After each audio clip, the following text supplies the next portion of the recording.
US,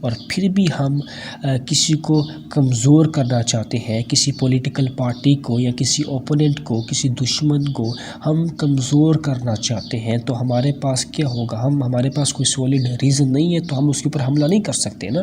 دیکھیں for example اگر میرا ایک پولیٹیکل پارٹی کے ساتھ کوئی کانفلکٹ ہے یا میں اس کے ساتھ کوئی ڈس ایگریمنٹ شو کرتا ہوں، میرے پاس ہم دونوں کے درمیان ڈفرینس آف اوپینین ہے، ٹھیک ہے، اس کا اوپینین کچھ اور ہوتا ہے، میرا پرسپیکٹیو کچھ اور ہے، ٹھیک ہے، تو اب میں اس کو ایک ویک کرنا چاہتا ہوں تو میں اس کے ساتھ ڈائریکٹلی انگیج نہیں کروں گا، میں انڈائریکٹلی کوئی اسٹریٹجی لگاؤں گا تو اس کو کمزور کرنے کے لیے، اور وہ اسٹریٹجی کا نام ہوتا ہے lawfare, by making law as a weapon. اب میں لا کو انٹرفیئر کروں گا اور اس بندے کو لا کے ذریعے، قانون کے ذریعے کمزور کروں گا، ٹھیک ہے۔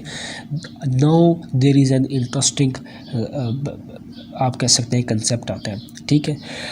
اب میں لا کو کس طرح استعمال کروں گا؟